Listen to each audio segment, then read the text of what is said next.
Welcome back to my kitchen. Today I'm super excited to be sharing what's gonna be a really simple dinner for two. I'm gonna be doing a really beautiful pan roasted chicken breast, skin on, bone in, with green beans. Now the green beans are gonna be sauteed in shallots and pine nuts and butter. You'll get sweet caramelized bits from those shallots, the pop and the nuttiness from the pine nuts. I'm really excited to share this simple recipe with you, so grab a glass of Weinstein and let's get cooking.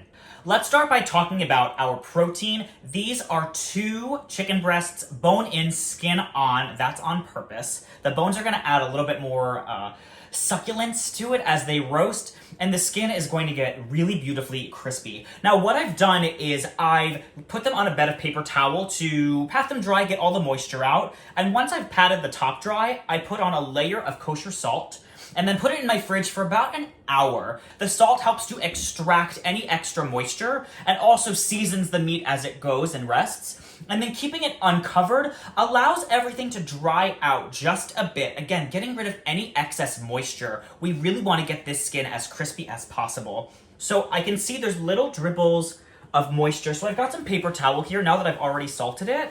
I'm just gonna pat this dry one more time before I season it again. We're gonna keep this really simple. I'll add some rosemary after we flip them so that the rosemary doesn't burn in our skillet. But I think that's pretty sensational. Let's move on over to the skillet.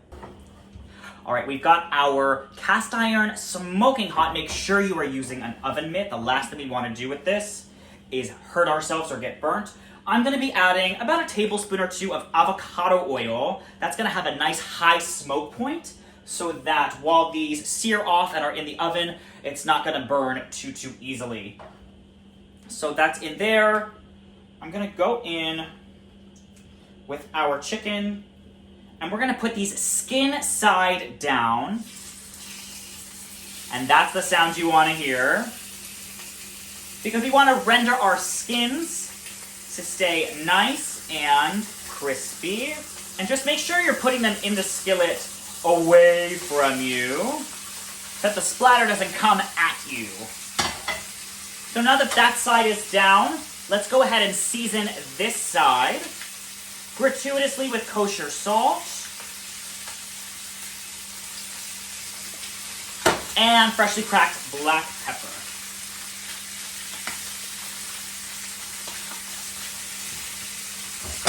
Beautiful. I'm gonna give my skillet just a little bit of help just to make sure that the avocado oil is really getting in there and that our skins are getting seared and nice and crispy. We'll let this go for about 5 minutes or so, and then we'll flip them over and check to see if we got that beautiful golden brown. All right, these have been browning for about 4 to 5 minutes. Let's give them a flip. If they release easily, that means they're ready. Look at that beautiful golden brown. Simply flip them over. Stunning, absolutely stunning.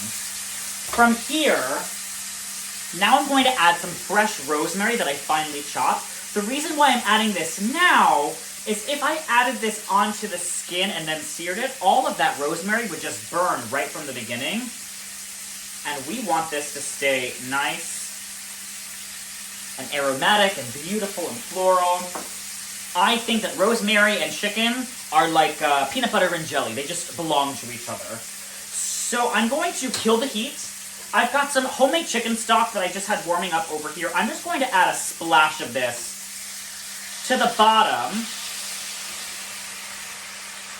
just so that our chicken has some means to stay nice and moist, that there's a little bit of extra something going on the bottom.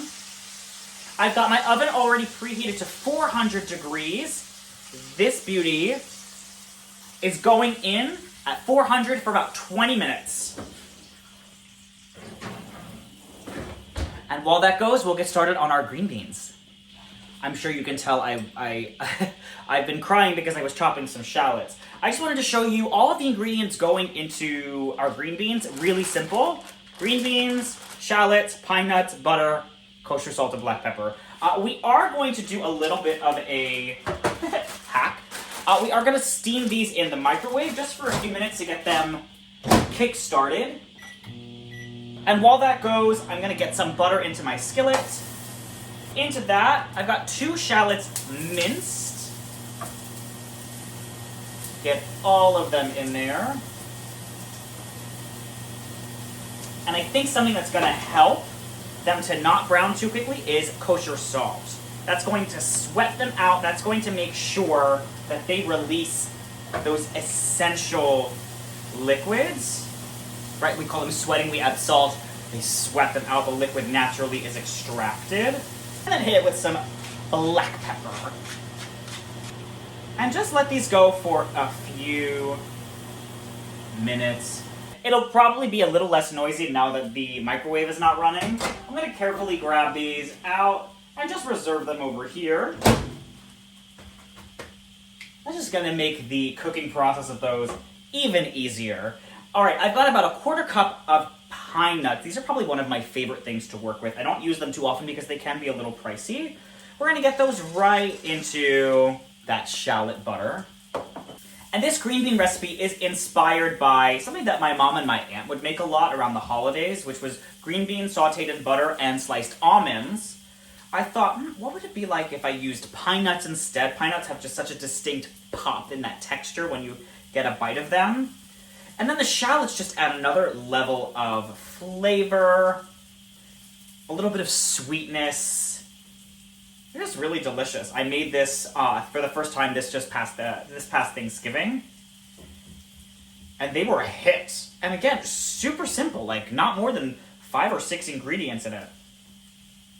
So again, I got this over we're on a low heat right now. We're on about like 3 out of 10. Just because I don't want any of this to burn, especially the pine nuts. So we're going to let this go just another minute or two, just until the pine nuts really start to get a little bit toasted in that butter. And then the green beans are going in. All right, our shallots and pine nuts look and smell sensational. I'm going to carefully get my green beans in here. Hit them with some kosher salt because they have not been seasoned yet.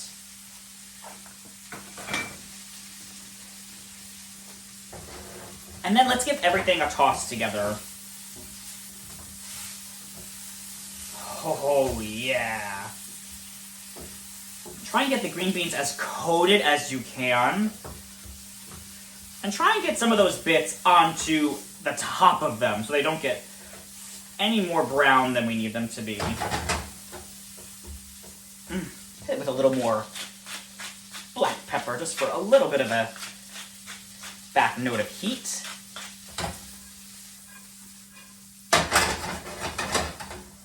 Beautiful. All right, it is showtime. It's time to pull our chicken out and start to create our sauce. So, safety first, here we go. Look, oh my God. Just look at how stunning this chicken is. And I'm really excited about what's happening on the bottom of the skillet here. So I'm going to just carefully remove them. Ooh, I don't want to take off the skin. And let them rest over here. And now we'll focus on all the goodies that are happening in here. So let's get this over like a medium-low heat. I'll just leave this just in case I need it. The first thing we're going to need is a 1/4 cup, quarter-ish cup of white wine to deglaze. Stand back as you do this.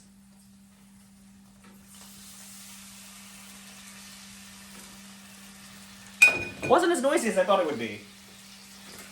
Oh, now it's getting a little mouthy. And use a whisk and just scrape up all the bits from the bottom. What we call the fond, those brown bits on the bottom, the fond. And just let that go. It's gonna bubble up a bit. I turned up the heat just a little bit, just to really cook off the alcohol first. And so what we're doing is essentially we're making a pan jus. So we're basically taking the drippings from the chicken that we had, we're deglazing, we're gonna add some stock that I have, again, that same stock from earlier. and we're going to gradually reduce it, throw in some butter until it gets nice and velvety and beautiful. And it's just gonna be the perfect complement for our chicken and our green beans. It all works really, really beautifully together. The next thing we're gonna need, I'm gonna measure about a half cup of this beautiful homemade stock. I make this from chicken bones that I keep in my freezer from rotisserie chickens. And it's so rich, and it's got all the, because it's so bone dense, the stock, it's got collagen and just all those good things to make a really beautiful sauce. So again, a half cup of that is going in. And then this just becomes a nice, slow process. I'm gonna turn it all the way up to bring this to a boil, and then I'll drop it to a simmer and just reduce. And as it reduces, I'm gonna throw in some nice cold unsalted butter just to control the salt levels, and we'll season it at the end. If you add too much salt at the beginning and then reduce it down, it will get so concentrated. I made that mistake the last time I made this, that all you taste is salt. So I'm just trying to be wise about how much sodium is in here and how best I can control it. All right, I'm gonna leave that alone, let it come to a full boil, and then we'll revisit her.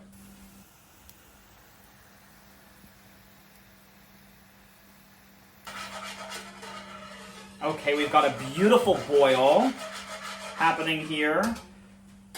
Let's lower this down to a simmer, and in goes our first tablespoon of nice cold unsalted butter, and start to whisk that in. Oh, I can see bits from the fond, all those pieces of rosemary that were left over. All right, get that butter incorporated. Whisk it all in. This is going to take a few minutes to come together. Again, we're not thickening this with a flour or anything. It's just going to be a naturally thickened gluten-free sauce. And that happens just from the magic of reduction. Just trusting the science, letting evaporation happen, and letting the sauce start to get a little bit thick and concentrated. All right, I'm about to go in with my second tablespoon of our butter. I can already see on the sides where the level was, and that it's starting to really reduce, which is what we want it to do. So just like we did last time, the next pat of butter goes in and gets gradually incorporated.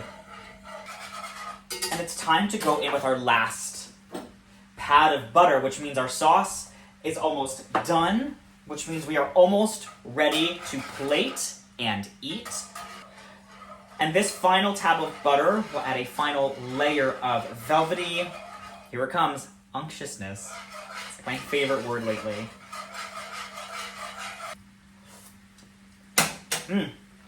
I'm glad I did not add any salt, because it does not need it at all.